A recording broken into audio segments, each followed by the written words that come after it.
Hi, welcome back. Okay, so who are we looking for? Who are we looking for? Do you remember? It's May the Moose. Can you find May the Moose? Keep looking around. Let me know. Okay, so today I'm kind of excited to be reading this story because a friend of mine wrote it and I thought it was such a lovely book. It's a book called Otter by Mona Rabia. This here is a story you've never heard before about a young otter who drifted off to shore. You see, when otters swim in groups, they float while holding hands, so none of them drift off to far and unknown lands.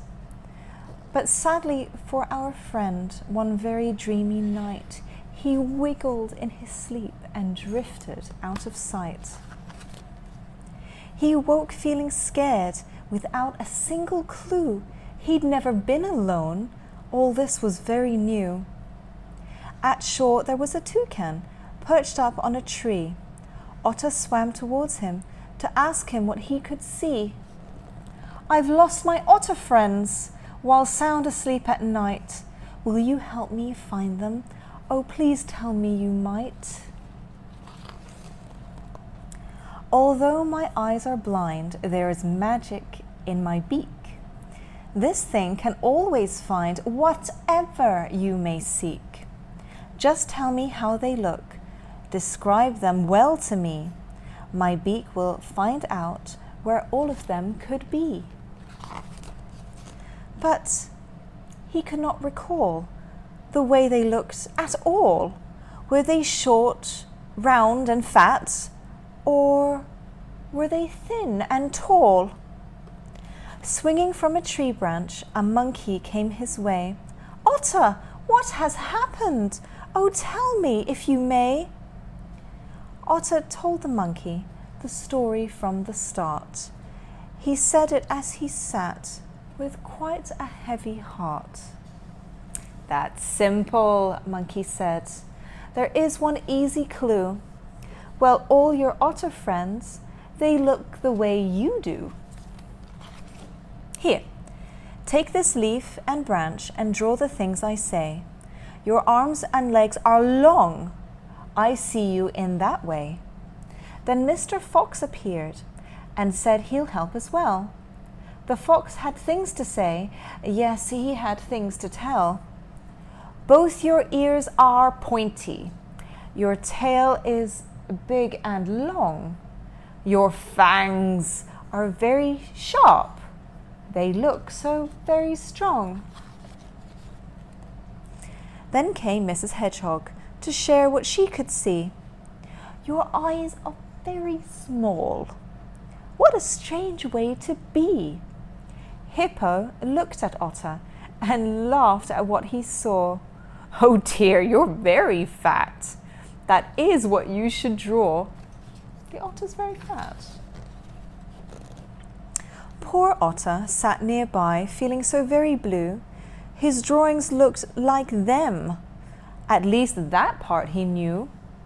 There must be a mistake. Some things did not seem right. Perhaps the things he drew were not based on their sight. Well, could it simply be the things they made him draw were in fact who they are, instead of what they saw? He scratched his head and thought, what could the answer be? I do not look like them, so I must look like me. His fingers touched his ears, which made him jump with joy. The answer was right there. Oh boy, oh boy, oh boy. His ears felt small and perfect on his head. They weren't long and pointy, as Mr. Fox had said. His legs were not as long. His teeth were also fine. The truth began to show. Yes, it began to shine. He did have a long tail, at least that part was true, but his belly wasn't fat. And his eyes were perfect too. He ran to the toucan and told him all about his exciting journey, and what he figured out. When I forgot my truth and looked for it elsewhere, although some tried to help, I did not find it there. You see, it was with me right from the very start. I had to look within and listen to my heart. I know without a doubt that this is who I am. Let's go search for otters.